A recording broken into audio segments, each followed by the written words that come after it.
All right, I will say good morning. Good morning. Let us begin by thanking all of our sponsors. To thank our Talmud Torah sponsor for the month of Iyar, an anonymous sponsorship with Hakara Satov to HaKadosh Baruch Hu, for all of the blessings He has bestowed upon us, and for Refuah Shalima for Devora Leah Bas Chaya Rivka.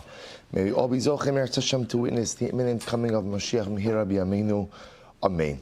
Our week of learning sponsor, Shmuel Rabin Karapkin, in creation of the yard site of Shmuel's father, Mr. Leonard Karapkin, Lipa Ben Yecheskel Akoni Zichron Lebracha, whose yard site is today.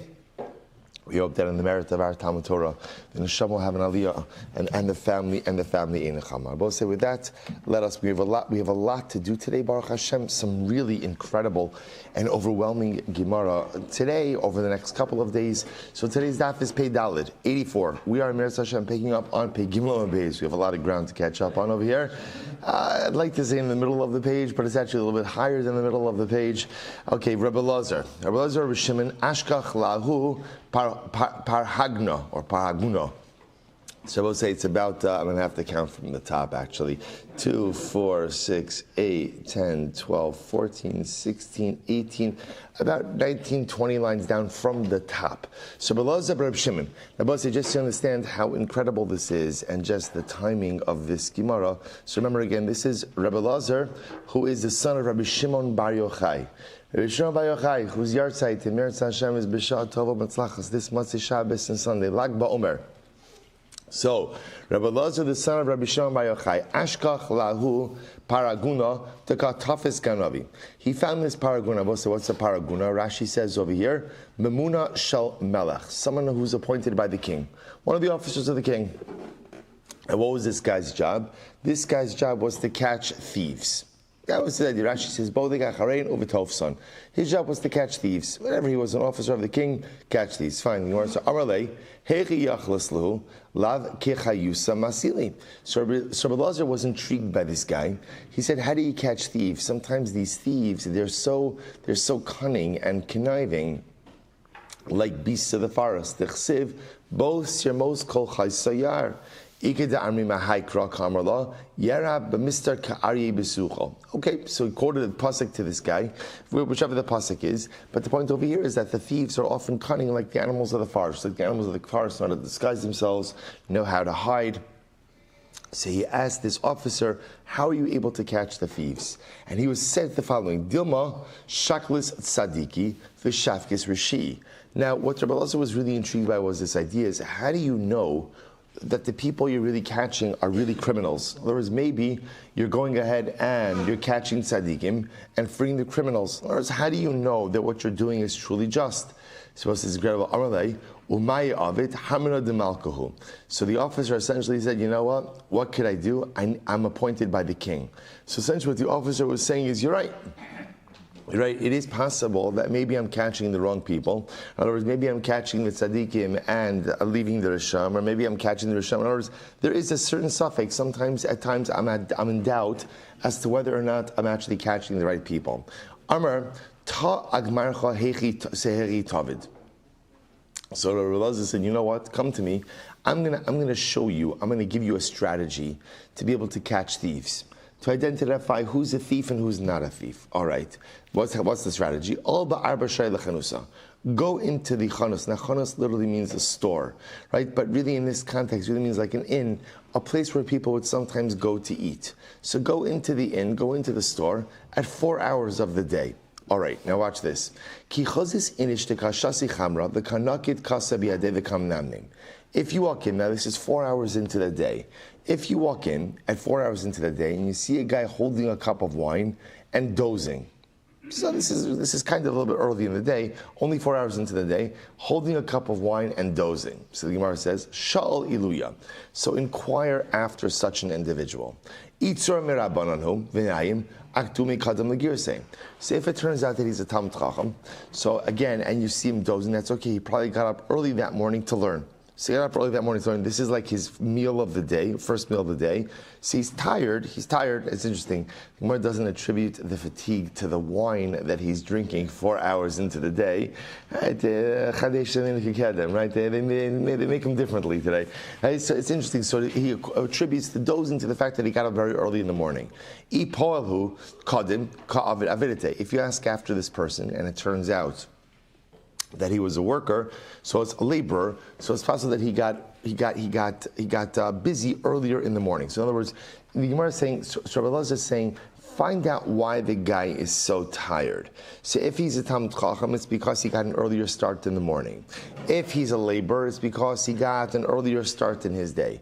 Via vidite balayla redude radid. Or maybe he's a worker and he worked the whole night. You'll say, but if somebody was working in their home the whole night, you would have heard the noise. So literally again, redude radid, Rashi says, is maybe he makes like metal wire. So apparently the malacha of making metal wire could be done without too much noise. Okay, now I will say, now if at the end of the day, none of these possibilities are feasible, V'ilo ganvahu, he's a thief. In other words, if he's not a Talmid Chacham who got up early in the morning to learn, and if he's not a laborer who got up early in the morning, and if he didn't work throughout the night, there's only one other reason why someone would be tired at 4 hours into the day, dozing at 4, and that's why, because he's a thief. And obviously, again, he was working, right? He was working in his thievery the entire night. And Rabbi Elazar says that's how you could tell who the thief is. That's the guy who you go arrest. Okay, v'lo ganavu v'tavsei. Ishtama milsa bemalka. So apparently, this paraguna, this officer, told over other people in the king's court about this strategy of Rabbi Elazar. Amar, the Gemara says, Amar kraina deigarta ihu lehevi parunka. So there's an expression that literally, again, he who reads the letter should be the one who delivers it. So in other words, they said to Rabbi Elazar, you are the one who devised this strategy. We're hiring you on behalf of the king to go ahead and arrest thieves in the kingdom. So the Gemara says, Asiu al Rabbi Elazar, Rabbi Shimon, vekatafas ganavi. So sure enough, they hired Rabbi Elazar, Rabbi Shimon. So let's remember again, it's Rabbi Elazar, the son of Rabbi Shimon Yochai. Again, also I want to point out, this is Rabbi Elazar who was in the cave, right? Was in the cave with his father. So again, they go ahead and they hire Rabbi Elazar, Rabbi Shimon, and Betafsi Gavi. And again, his job was to catch thieves. Okay? Shalach le Yehoshua ben Karcha, Chometz ben Yayin. So Rabbi Yehoshua ben Karcha sends a message to Rabbi Shimon. And he says to him, to Rabbi Elazar, he says, you are like vinegar, the son of wine. Now both say this was an insult. So remember again, vinegar, just like vinegar compared to wine, is obviously again an inferior product. So over here he was saying, you, Rabbi Elazar, you are the son of wine. Right? Your father, Rabbi Shimon Yochai, was wine, and you are like vinegar. Ad maseh atamoser amos shel Elokeinu lahariga. Now remember again, I will say, what kind of thieves was Rabbi Elazar catching? I'm sure he was catching all kinds of thieves, but amongst them were Jewish thieves. So how can you go ahead and participate in such a practice like this, to hand over Jews to the monarchy? Shalach le kotzim ani mechalim min hakerem. Rabbi Elazar says, I am simply going ahead and removing thorns from the vineyard. What he was saying was, they're criminals. And ultimately, again, they need to be dealt with. So I'm not doing anything wrong. I'm simply removing the thorns from the vineyard. What's his incredible? Shalach le yavo bala kerem v'ichles kotzav. So Rabbi Shimon ben Karcha sends back, let the owner of the vineyard take care of the thorns. Right? You don't have to take care of the thorns. Rabbi Shimon will say such an incredible yesod also, that sometimes, there is this fine line in life where sometimes wrong things happen, and it's important to get involved and to take a stand, and it's important to go ahead and weed out the thorns. And then there are other times in life where you just have to leave it to HaKadosh Baruch Hu to right the ship. You have to leave it to HaKadosh Baruch Hu to take out the thorns. So apparently in this particular context, they were saying, okay, Rabbi Elazar, we're not disagreeing that the people who you are arresting or that you're handing over for arrest are bad guys. They are thorns in the vineyard. But who says it's your job to remove the thorns? Sometimes you have to leave that to HaKadosh Baruch Hu, especially when it comes to your fellow Jew. Yom Achad, paga be'ahu koves. One day, so Rabbi Lazar is doing his job. One day he runs into a koves. Koves is a launderer, literally again, right? Just a guy who launders clothing for a living. Karyeh chometz ben yayin. So this guy called Rabbi Lazar, you are vinegar, the son of wine. So he insulted him. It's a pretty significant insult. Amar medichatzev kulehai shma mina reshiyahu. Someone who has such chutzpah must be a rasha. Must be a rasha. Amar lahu tafsuhu. He ordered that this man be arrested. Be arrested. So tafsu, they arrested him. Lebasar denach daite azal basrei lefaruke. So now after kind of tempers cooled a little bit, I remember again, this is the same Rabbi Lazar when he came out of the cave. Everywhere he looked was destroyed. So Rabbi Lazar was a passionate man, was an intense individual. So after things calmed down a little bit, he's like, all right, maybe I shouldn't have had this guy. He insulted me, but at the end of the day, maybe I should not have had him arrested. V'lo matzi. So ultimately, again, but he couldn't find the guy. He couldn't track down the guy after he was arrested. Kari alei shomer piv ulushono shomer mitzaros nafsho. So what happens? The Gemara says, so he said, literally, one who goes ahead and watches his mouth, one who watches what he says, saves himself from terrible misfortune. In other words, he said about this guy, had he not insulted me, this misfortune would not have befallen him. So what happens? The Gemara says, zakfu. Sure enough, they hanged the guy. They hanged him. Right? So the Gemara says, come to say Zekifa v'kabachi. So we'll say at this point in time, Rabbi Lazar obviously feels terrible. Because Rabbi Lazar, again, remember, all the guy did, what was his crime? His crime was that he insulted Rabbi Lazar. Now, that's not a capital crime. It's not good. And again, remember, Rabbi Lazar, the proof that he, so to speak, what was Rabbi Lazar's taina? The fact that you have such chutzpah indicates that you're a rasha. So now, it turns out the guy was hanged. So Rabbi Lazar stands under the body, kum tu se zekifa v'kabachi. Rabbi Lazar stands underneath the body and he's crying. He's crying because now he feels that he has had an potentially innocent man executed. Amru le Rebbe. So the people came over to him and said, Rabbi Lazar, al yira be'enecha. Do not be upset that this guy was executed.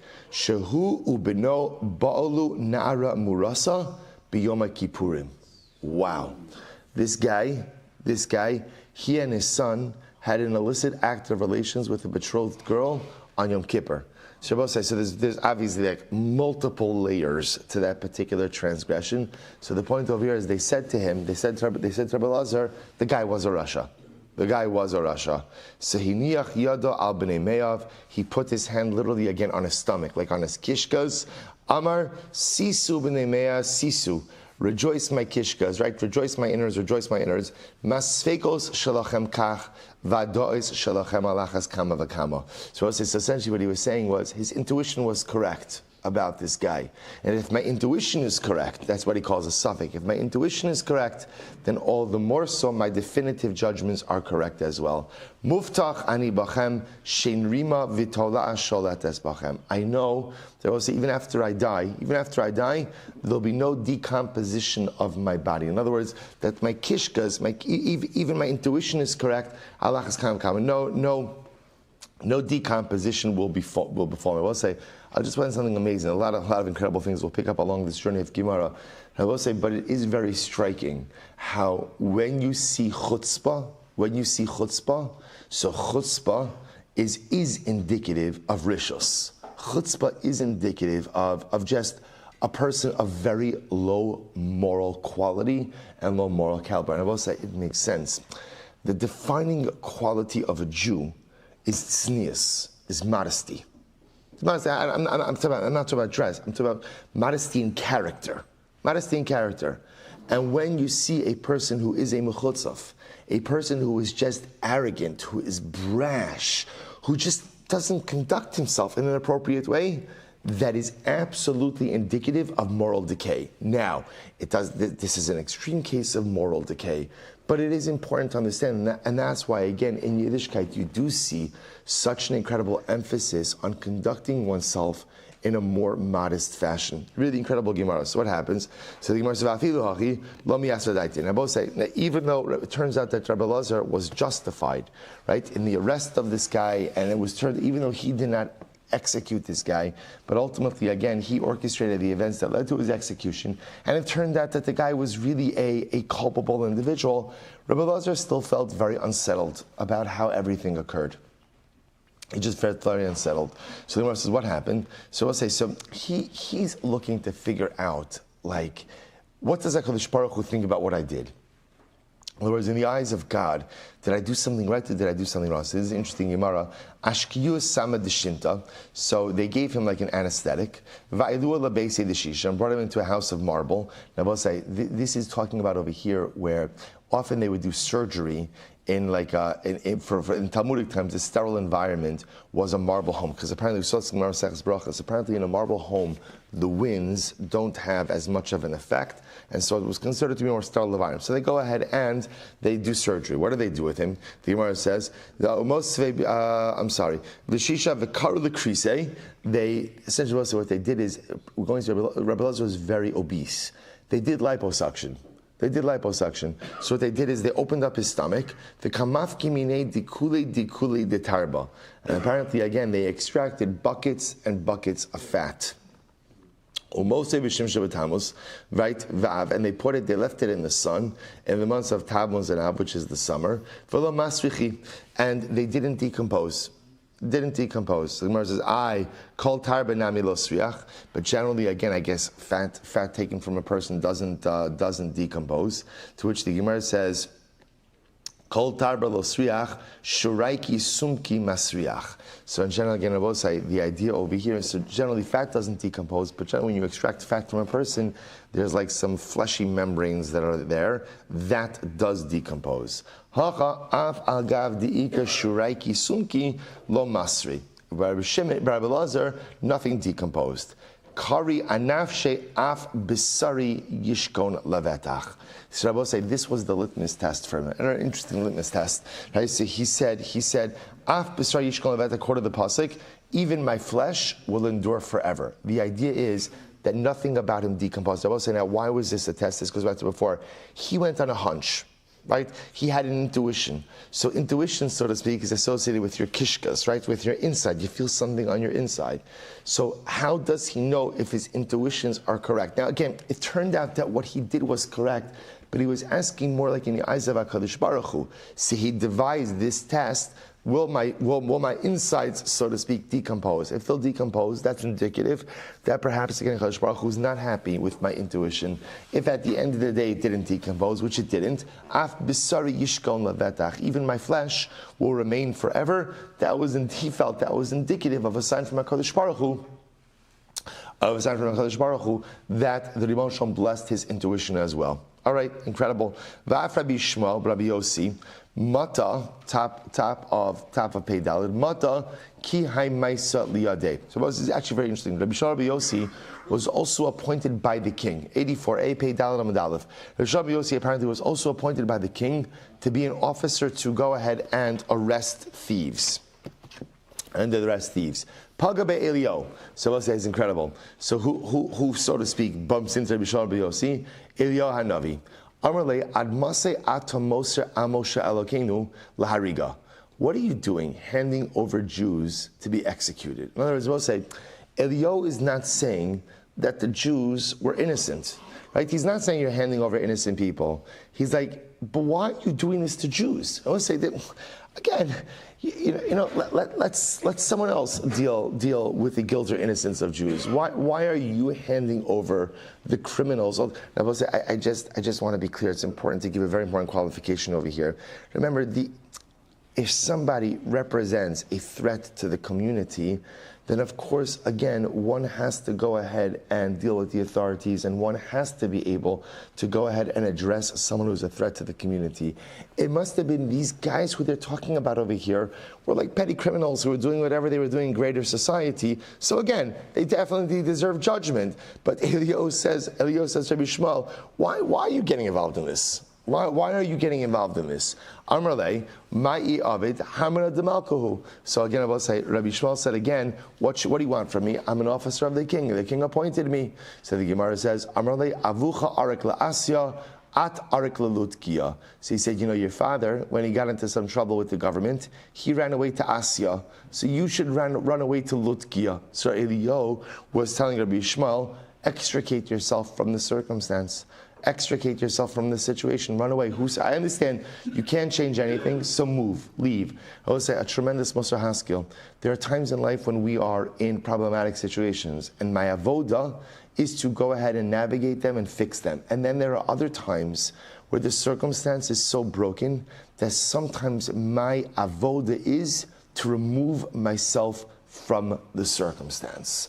Sometimes the best eitzah is extrication. This can be true in certain toxic relationships. This can be true in certain negative situations. Sometimes you navigate, and sometimes you extricate. So the Gemara goes weiter. Kavamakli Rabbi Shmuel Rabbi Yossi, Rabbi Shimon, Bahadi Adadi. So we'll say, okay, now we've got an interesting story over here.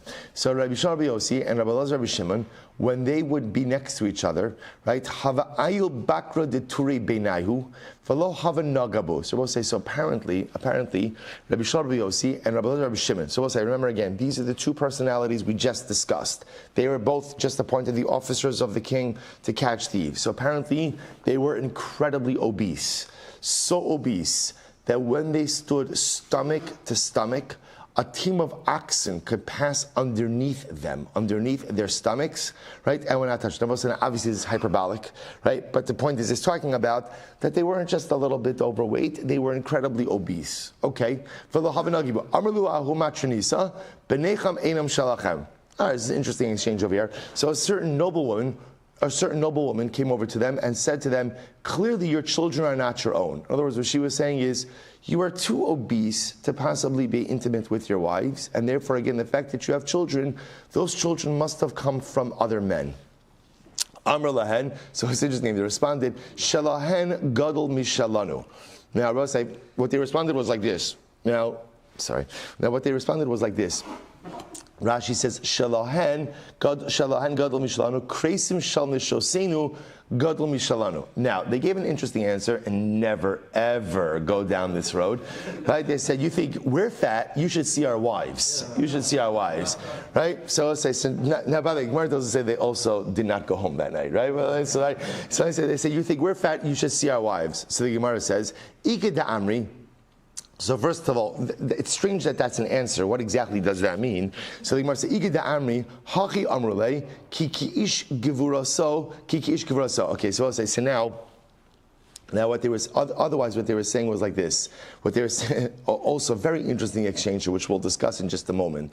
So we'll say we'll come back and reframe that answer in just a moment. The second answer, first answer they gave is, you think we're fat, you should see our wives. Okay, we'll see exactly how that answers the question. Second answer they gave is ki ish gevuraso. That literally again, as large as a person is, as obese as a person is, so again his male member is large enough to be able to go ahead and consummate an act of relations. All right. Again, we'll come back to that in just a moment. Ike da amri, hachi amrulei, ava dochakes es habasar. So we'll say the other answer, the third possibility is what they said, is that love pushes away the flesh. Now, what does that mean? Rashi says over ava dochakes es habasar, umitoch she'ta'avosa meruba al ta'avosenu basar shnei nitchaku. That essentially, where there's a will, there's a way. Or lemaisa, again, where there is desire, there's a way. So in other words, these Rabbanim said, yes, we're obese, and quite possibly our wives are obese, but there's desire, and where there is desire, there is a way. Where there is desire, there is a way. Okay. So the Gemara says, okay, so that's the end of the exchange, right? So the Matronisa says to Rabbi Lazar and Rabbi Shmuel, you're too fat, there's no way your kids are yours, and they give three answers. Either number one, our wives are fatter, which again doesn't need to be an answer. Number two, our aver, our male member, our mila is large enough that we're fine. Or number three, ava dochakes es habasar, right? Desire pushes away the flesh. I'll say, by the way, you should just know there is a beautiful Magid of Medrash. The Magid of Medrash says on that phrase, ava dochakes es habasar. Because there's got to be something to that phrase. He says like this, he says, Avas Hashem, when a person is in love with HaKadosh Baruch Hu, dochakes es habasar. It pushes away the desire for material earthly things. That you see, normally we're so drawn after desires of the flesh, right? We're so drawn after the basar. We're so drawn to satisfy the physical. Where there is ava, where there is love of the Ribono Shel Olam, and intense love, dochekes es habasar. That keeps the desires of the flesh at bay. Incredible. Time Masechta is worth it for that one little line. So the Gemara says, I would say you should make that into a bumper sticker, but I think it would look weird. So the Gemara says as follows. Now, why are they engaging her? Like, why are they engaging her altogether? Like, in other words, why even enter into this? Can you imagine this? You're walking down the street, they're walking down the street, and this matronisa, this noblewoman, says to them, your children aren't yours, your wife's committed adultery. Why even engage? So the Gemara says, V'haksiv al tan ksil bivato. Both say there is a concept that literally, do not talk with a fool. In other words, don't get drawn into a conversation with a fool. As well as just because someone says something doesn't mean you have to respond. So why respond here? So the Gemara says, no, shelo hotzi laz al b'neihem. Because obviously, she's making a serious statement, and what she's doing is she's casting aspersions on the lineage of their children. So this is not, if it was a personal attack, okay, you could just kind of let that go. But this is not just a personal attack. Ultimately, again, this is attack potentially on the identity of their kids. As such, they felt they had to go ahead and respond. So I'll say, okay, now a very interesting Gemara. Rabbi Yochanan, a varid Rabbi Shmuel Rabbi Yossi, kichamos baz teisha kabin.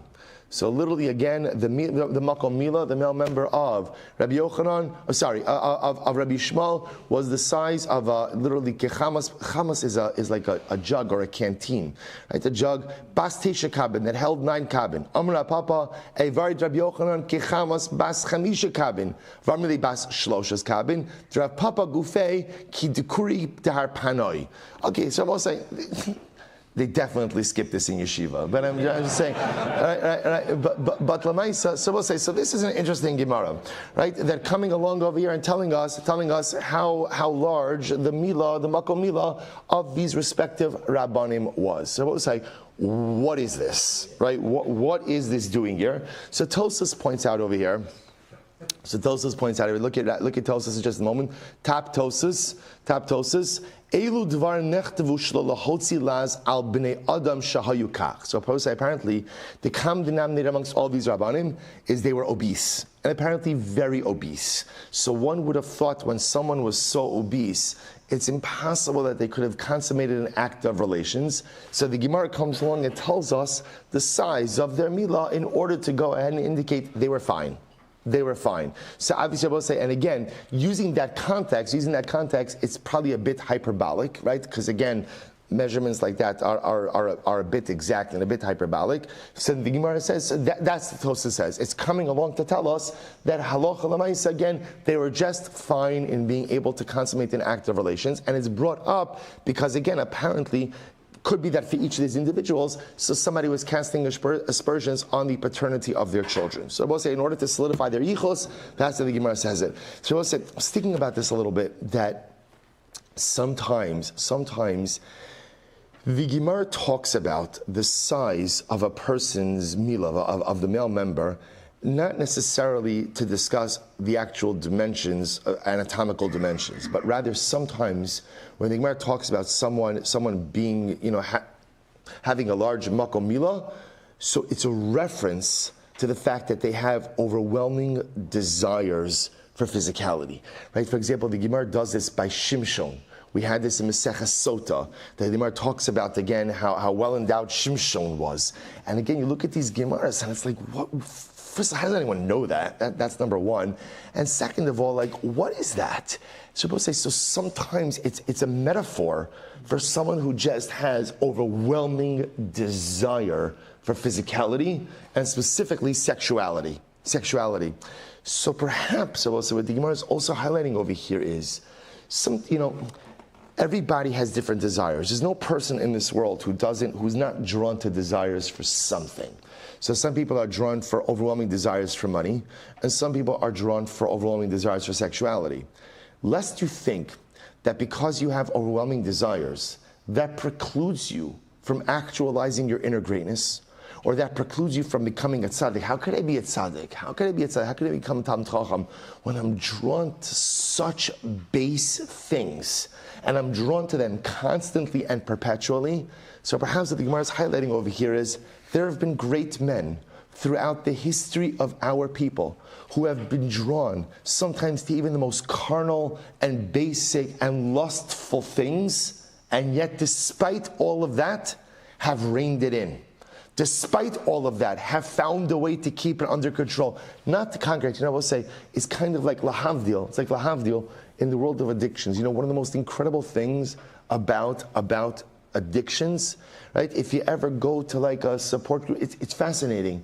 No one is ever healed, right? It's not like anyone comes along and says, I have overcome and totally gone ahead and I've overcome and conquered my addiction, right? I've been sober for 42 days. I've been sober for 42 years. It's an incredible thing. There are certain things that you're not going to conquer, but you're going to subdue. Perhaps that's what's happening over here. You might think with such a desire for sexual activity, with such a desire for constant carnal satisfaction, that there is no way you could become great. It's not true. Sometimes you can't obliterate certain wants and desires, but you absolutely could rein them in.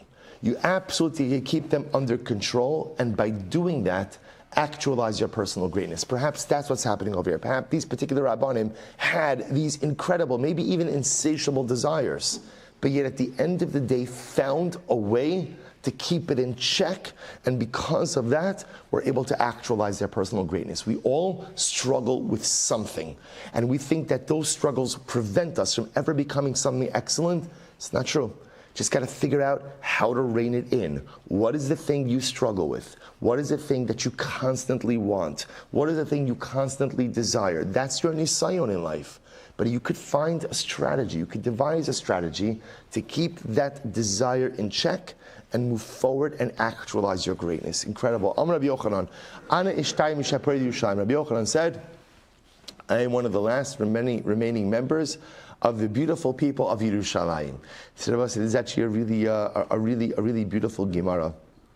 A really beautiful Gemara that apparently Rashi says over here, Shapure or Shufre Zihihure Ta'arov Kirun Panav. So apparently there are people of Yerushalayim who are exceedingly beautiful, and they were known as Shapire Yerushalayim. I will say it makes sense that the most beautiful city in the world produces the most beautiful people in this world. So Rabbi Yochanan says, I am from the last ones of the beautiful people of Yerushalayim.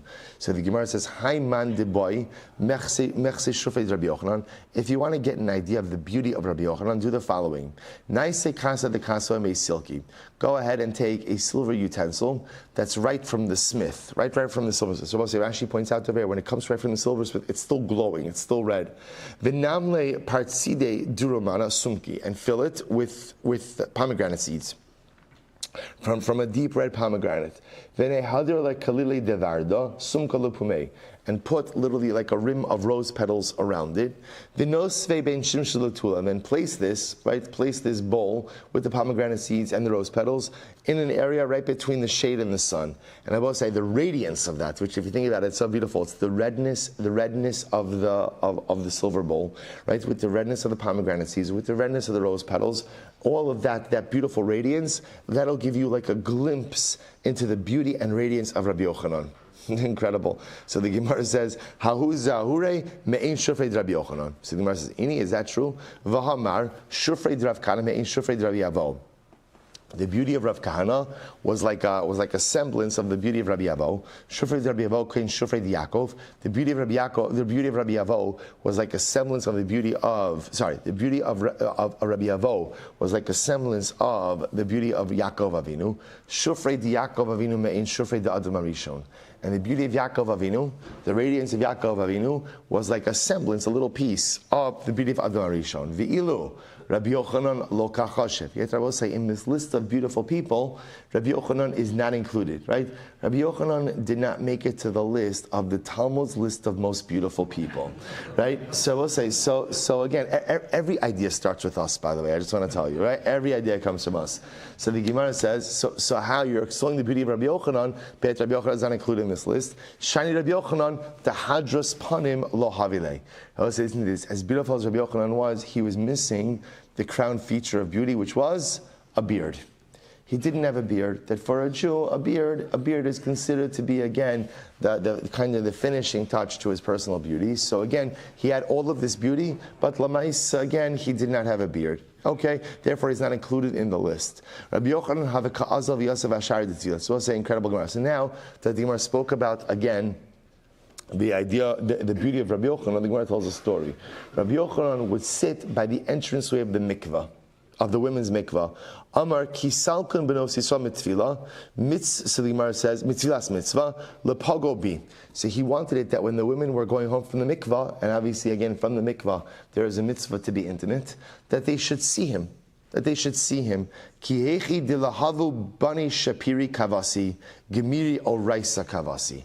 So I will say, so that they should have children who are as handsome as I am, and children who are as great Talmidei Chacham as I am. I will say, this is part of a much bigger discussion, that the kavanas and the thoughts that a couple have when they are intimate absolutely have an impact on the offspring.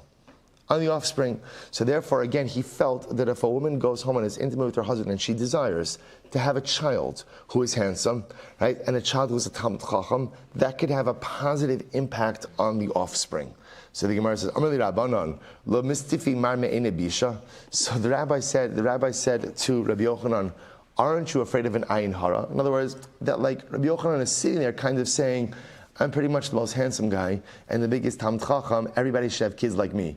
Right? Aren't you like a little bit afraid of an ayin hara? And I was going to remember again, what's ayin hara? Ayin hara, we saw this many times.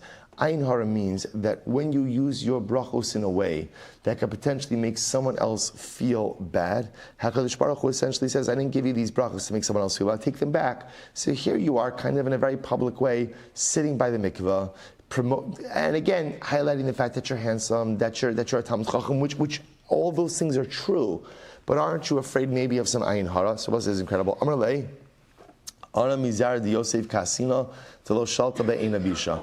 I'm not worried about ayin hara. I'll tell you why. I hail from Yosef. I'm a descendant from Yosef HaTzadik, and for Yosef, the ayin hara has no power.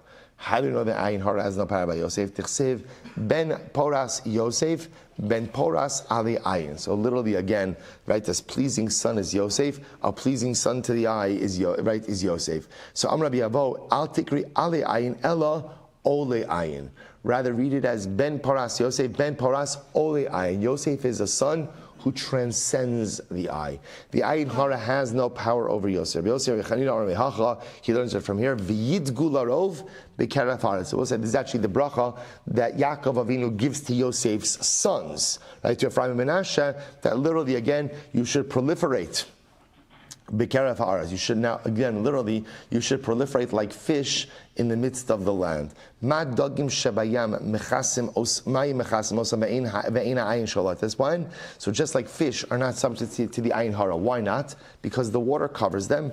Af zaro shel Yosef ein ha'ayin sholat. And so to the offspring of Yosef, the ayin hara has no power over them. Now both say it's just important to understand why. So this is beautiful. But why does the ayin hara have no power over Yosef? So I will say perhaps the yesod is like this. What was Yosef's defining quality? Yosef's defining quality was having an ayin tov. Yosef had a good eye. Yosef suffered terrible misfortune, terrible adversity, terrible setback. His brothers mistreated him in a terrible way. Yet, when given the opportunity to take revenge, he doesn't. Rather, what does he say to his brothers? Lo atem shalachtem osihena. It's not you who did this. It's HaKadosh Baruch Hu. Yosef was able to reframe the difficulties of his circumstances in a positive way. And he was able to understand that everything that happens in life comes from the Ribono Shel Olam. It's not that the brothers weren't responsible for their actions. They absolutely were.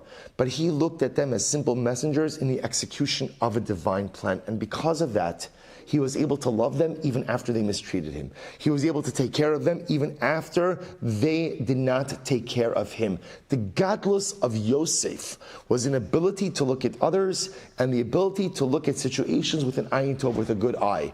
When you live your life with an ayin tova, with a good eye towards others and towards the circumstances of life, the ayin hara has absolutely no power over you. And I will say, what a tremendous Musar Haskell. Live a life with an ayin tova. Look at other people, even when they mistreat you. Even when they mistreat you, look at them. Again, I will say, remember again, when people do stuff to me, it's very important to understand, while it's them, while it's the person who carried out the action, it's from HaKadosh Baruch Hu. Nothing happens to me in this world if HaKadosh Baruch Hu doesn't want it to happen. The people who go out and perpetrate that negativity, they're just the messengers. I'm not freeing them from liability, but they're just the messengers. Everything in life comes from HaKadosh Baruch Hu. And every situation in life comes from HaKadosh Baruch Hu. And if I can condition myself to see other people and to see circumstances with a good eye, with an ayin tova, what's the reward for having an ayin tova? The ayin hara has absolutely no control over you. Incredible. The Gemara goes weiter. Yom Echad, Hosei, get ready for this. Incredible Gemara, Rabbi Yochanan Reish Lakish. Yom Echad, Havakasech Rabbi Yochanan b'Yardena. Hosei, one day, Rabbi Yochanan was bathing in the Yarden, in the Jordan River. Chazia Reish Lakish, so Reish Lakish came along, he saw him. And Rashi points out, Reish Lakish was a robber. Not only a robber, but he was like the Rebbe of the robbers, right? He was the chief robber. So Chazi Reish Lakish v'shavar liyardena basrei. Rabbi Yochanan ran into the Jordan River, following Rabbi Yochanan. He ran in afterwards. Amar lei chilach la'araisa. So he said to him. So Rabbi Yochanan said to Reish Lakish, you know what? That strength you have. He saw such vitality in Reish Lakish. You should use your vitality for Torah. Amar lei shufrach l'noshim. Reish Lakish said to Rabbi Yochanan, you are so. Remember again, I will say this is the same progression. Rabbi Yochanan who sat outside of the mikvah. Rabbi Yochanan, you're too beautiful for men. Your beauty like that should be reserved for women. So Rabbi Yochanan said, Amar lei ihadros b'cha. Yavin, we'll say first wide line. Yavin lacha achosi dishapira minai. So Rabbi Yochanan said, you think I'm beautiful? You should see my sister. And if you agree to be a Baal Tshuva, if you agree to go ahead and come back to Torah, ultimately again I will give you my sister in marriage. Kabbalah. So I will say, so by the way, I just want to point out to her something interesting. Tosas, if you look at Tosas, ihadris b'cha, Tosas says, Mikan Amar Rabbeinu Tam, Reish Lakish mitchila yoda harbe, el sheparak al Torah v'nasa ama aretz v'asak b'listios midkamari hadros b'cha mashma lios kibetchila v'lo sifrak al Torah me'alecha. So I will say, so this is really incredible. Tosas understands over here. Reish Lakish was once upon a time a Talmid Chacham. Then what happens? He left the fold. Now I will say, now what happens with learning is, if you're not constantly reinforcing it, you lose it. So you will say, it's not like with learning it. If a person were to say, you know what, I'm going to stop learning today, chas v'shalom.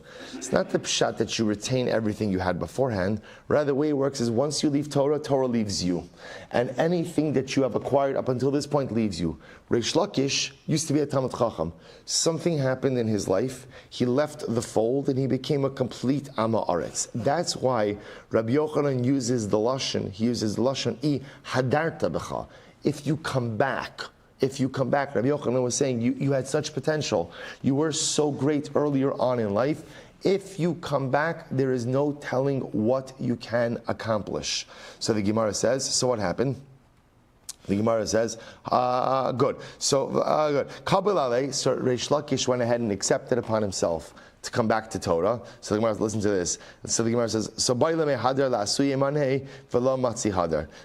now what happens? They're coming out of the Jordan River, and Reish Lakish is trying to get back dressed. And I will say he felt so weak that he was unable to get back dressed. So the Gemara says, I'm sorry. So, skip. So I'll say, so why not? So we'll say, so remember, it's important to understand that Torah weakens us. Right? Torah, it's interesting that on one hand, Torah gives you incredible strength, but on the other hand, learning of Torah is an all-immersive experience that could sap a person of some of their physical vigor. So here he came to Rabbi Yochanan, Rabbi Lakish, who when he took off his clothes and jumped into the Jordan River was full of vigor. Now in the river itself, where he agreed to take upon himself the yoke of Torah, that weakened him. So the Gemara says, Hadr Akre v'asniye v'shave gavarabba. So we'll say, so incredible enough. So Reish Lakish learned, took upon himself the yoke of Torah and became a great man. Yom Achad, Hava Miflagi Be Midrash. So we'll say one day, so again I will say, so to point that over here, Rabbi Yochanan and Reish Lakish have an interesting relationship. Because on one hand, it's Rebbe Talmud, but they're also brothers-in-law. Remember again, because Reish Lakish ends up marrying Rabbi Yochanan's sister. Rabbi Yochanan becomes his Rebbe, and Rabbi Yochanan is also his brother-in-law. So one day they're having the following machlokes in the Beis Medrash. Hasayif v'asakin v'apigyon v'aromach u'magal yada magal kaser me'emes ha'mekablim tuma mishas gimar malachtan. So we'll say if you have a sword, or a knife, or a spear, or an axe, or a sickle, all these different types of items that could potentially be used as weaponry. At what point in time do they become, when are they makabel tuma? And the answer is, when they are finished being made. So once they're finished being made, then they're makabel tuma. And we'll say, when are they considered to be finished being made? Rabbi Yochanan says, when they're put in the furnace. So the moment you take the metal, you put it in the furnace, it's considered to be a finished item. Reish Lakish Amar, the way it works is after you take it out of the furnace, you put it in cold water, And that putting it in cold water, that forges it, that's when it's finished. Amar lei, lista, belistu seyada. Rabbi Yochanan says, you know what? A robber knows his stuff, The robber knows when a weapon is done. So I will say, so Rabbi Yochanan made a statement. Now, again, it doesn't appear that Rabbi Yochanan meant this to be disparaging. What he meant this is the way he meant this was, okay, Reish Lakish, you know what? You're right. You have a different life. You have a different background than I do. So at the end of the day, you know what you know. You know what you know. So we'll say, so Amarle, so Reish Lakish, but Reish Lakish took incredible offense to it. Amarle, Umaya Hanasli. So what good has this whole life of Torah done for me? I changed my entire lifestyle. What good has that done? Hasam Rebbe Karoli, Hacha Rebbe Karoli. The truth is, when I was a robber, they called me Rebbe. I was the Rebbe of the robbers. And now I'm a Rebbe in the Beis Medrash. So what have I really done in my life? In other words, if all people look at me as still like a robber, then what good has all of my change done? Now I will say, Amarli, Ahani Lecha, Dakrivcha Tachas Kanfei Ashchina. Now I will say, now here's what's interesting. Rabbi Yochanan was offended at what Reish Lakish said. What has it done for you? Do you really even dare to espouse such a statement like that? What has it done for you? Because you feel that maybe your ego was a little bit bruised. So now you wonder out loud in front of the Beis Medrash, what has this lifestyle change done for you? What has it done for you? Before you're going to Gehenna. Now you're close to HaKadosh Baruch Hu. How can you even articulate such a thing like that? So I will say, Rabbi Yochanan was actually shocked that Reish Lakish would even utter words like this. Chalash daitei Rabbi Yochanan. Rabbi Yochanan was offended, He was upset that how could it be that his prized Talmud didn't understand the benefit of this tremendous lifestyle change. As a result, Chalash Reish Lakish became ill. Now what ends up happening is Reish Lakish becoming ill was representative, ultimately, it was a punishment for him having offended his Rebbe, Rabbi Yochanan. Okay, so asay is achsei kabachya. So we'll say, so now remember again, so now Reish Lakish's wife, who's Rabbi Yochanan's sister, shows up to Rabbi Yochanan essentially begging him to help somehow heal Reish Lakish. So she cries, Amarle, asay b'shvil b'ni, banai. So she says, we have children. Don't let my children be without a father. Amarla, he said to her, Azva yisomech ani achya. So he says, don't worry about orphans. HaKadosh Baruch Hu says he'll take care of the orphans. Aseh b'shvil amanusi. So again, Rabbi Yochanan's sister, Reish Lakish's wife, says, do it, daven for him that I shouldn't become a widow. Amar la va'amunosayich alai tiftechu. Don't worry. The almanas kirolayna kadosh baruch hu. So I will say, so the exchange is very interesting, right? So again, Rabbi Yochanan's sister is coming along and saying, daven for my husband that he shouldn't die, that my children won't be orphans, that I shouldn't be a widow. So again, and Rabbi Yochanan's response is, don't worry. HaKadosh Baruch Hu takes care of the widow. HaKadosh Baruch Hu takes care of the orphans. So I will say, this isn't Rabbi Yochanan being cold and indifferent. This is Rabbi Yochanan recognizing that there was a gzeira that he could not reverse. He already understood that Reish Lakish was going to die and understood that he could not reverse this. Apparently what Reish Lakish had done in a public setting of like questioning the importance or the effectiveness or the meaning of his life change apparently was severe to the point that Rabbi Yochanan could not change the gzeira. So what he just tries to do is tries to give some level of nechama to his sister, saying, don't worry, HaKadosh Baruch Hu looks after those who are most vulnerable, and the Ribbon Shalom will be there for you and for your children. Nach Shed Rabbi Shimon Lakish.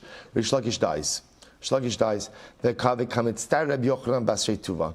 And Rabbi Yochanan was very pained over the loss of his prized pupil. He was pained. So the Gemara says, Amar li Rabbanan, my leiza leisila daite. Who should go make Rabbi Yochanan feel better? Neizel Rabbi Elazar ben Pedas. Let Rabbi Elazar ben Pedas go, because Rabbi Elazar ben Pedas is very sharp. His teachings are very sharp, and he'll make Rabbi Yochanan feel better, a little bit better, with a proper Torah exchange. Azal Yosef Kameh. So sure enough, again, Rabbi Elazar ben Pedas goes to Rabbi Yochanan. So the Gemara says, Kol milsa dahava am Rabbi Yochanan amar lei teinach the Messiah lecha. Also the Gemara says, so every single thing that Rabbi Yochanan said, Rabbi Elazar ben Pedas said, Rabbi, yes, there's a brisa that supports you. A brisa that supports you. Amar, so Rabbi Yochanan says to him, Amar at ki bar Lakisha, are you coming to try to be like Reish Lakish? Bar Lakisha, Reish Lakish, ki hava amina milsa, hava makshili esrin va'arba kushiyaisa, umifarik nale arba esrin va'arba peruke.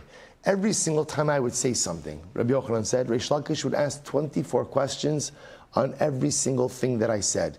And I would answer him with 24 answers. Umamela Rav Chashmaita.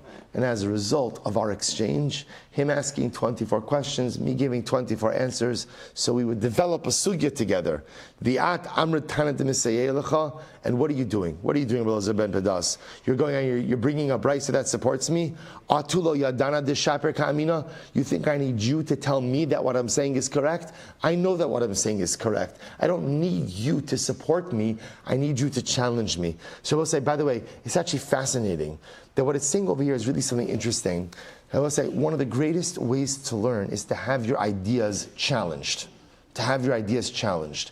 I will say so because again, when someone challenges your truths, that forces you to go ahead and hone them, right? That forces you. I will say, one of the most interesting challenges that we have in contemporary society is you're not allowed to challenge other people's beliefs, right? If someone says something, right, they say something, so my obligation is to accept it. Instead of saying, well, no, I don't think that's true. I don't think that's true. That just because, and I will say you could fill in the blank. That no, just because you think something or you identify something doesn't mean that it's true. I will say, but it's interesting that in contemporary society we stifle dissent, right? You're not allowed to disagree. And when you're not allowed to disagree, so then I will say that leads to just a total stagnation of idea or even of intellectual development. So it's incredible, I will say, that one of the best things you could have is someone who challenges you and challenges your ideas, because then you're forced to think it through. So here, Rabbi Yochanan says, Rabbi Elazar ben Pedas, thank you. I don't need you to support my ideas. I want them challenged. So the idea, the Gemara goes weiter. The Gemara says, "Hava ka'azal v'karamane v'kabachi." So I will say, so literally again, Rabbi Yochanan was inconsolable over the loss of his Talmud. He was totally inconsolable. V'amar heicha ad bar Lakisha, heicha ad bar Lakisha. Where are you, Reish Lakish? Where are you, Reish? So I will say, it's so tragic. Hava katzavich ad shav daite. Literally, Rabbi Yochanan lost his mind. He lost his mind. Ba'o rabbanan rachamei alei v'nach nafshei. The rabbis davened for him that he should die. I'll just point out over here, there's some fascinating like halachic literature about this Gemara. And I will say in general, one of the things that's incredibly difficult in life is when you see someone suffering, are you allowed to daven to HaKadosh Baruch Hu that they should be put out of their suffering? Right? Whether you see someone suffering with a physical ailment, you see someone suffering with a mental ailment, is it ever appropriate to say, Ribono Shel Olam, this person is suffering, I'm not davening for refuah shlema. So I'm davening for shalom. And sometimes shalom Rabosai is taking life from a person. So there's a lot of interesting halachic response about that. So just pointing out over here how fascinating it is over here that the Rabbanim davened for Rabbi Yochanan to die. They died for him to die. They recognized that he was in such a state of existential pain and such a state of mental decline. He had literally lost his mind. Mental decline, that they davened for him. They davened for him to die. So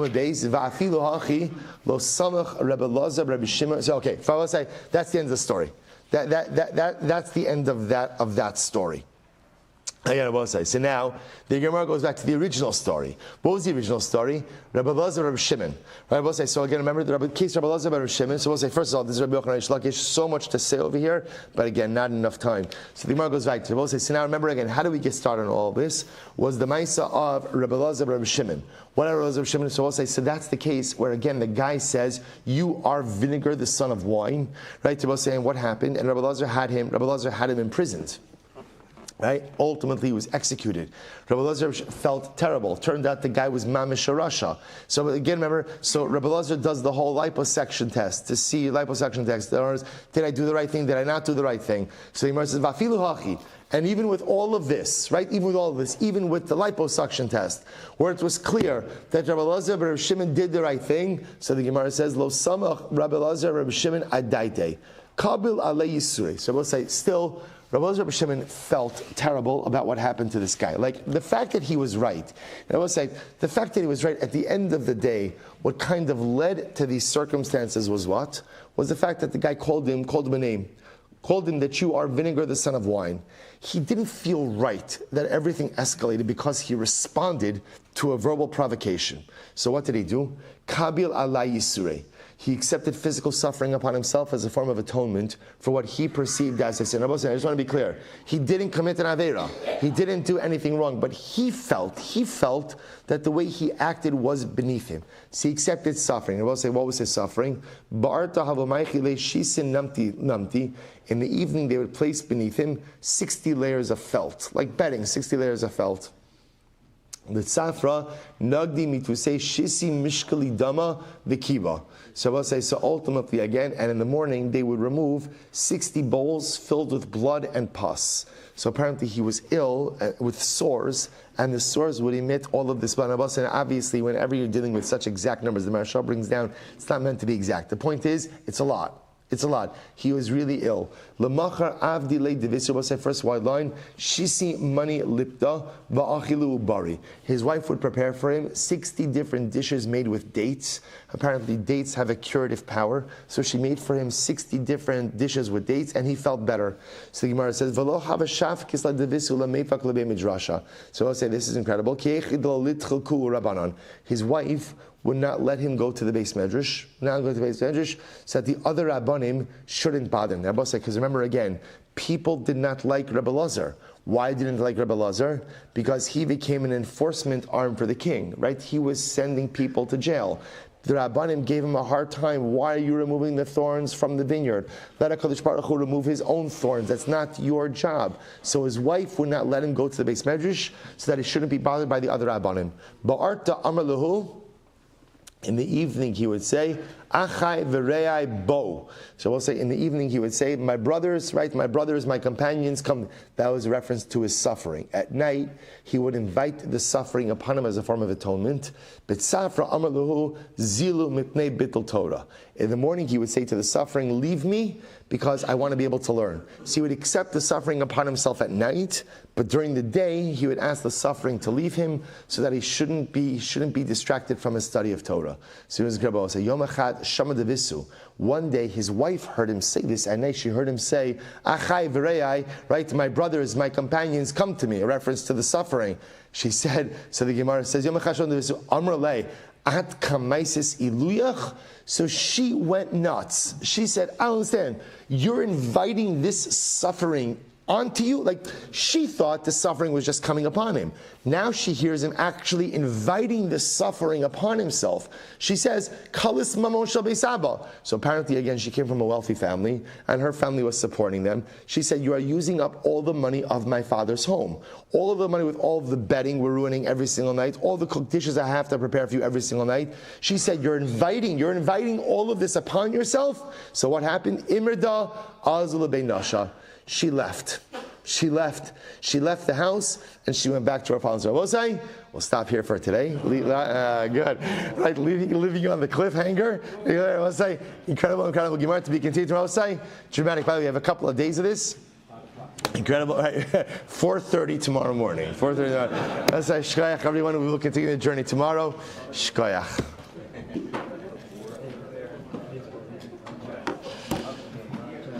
All right, Chevron Zoom, have a great day, everyone.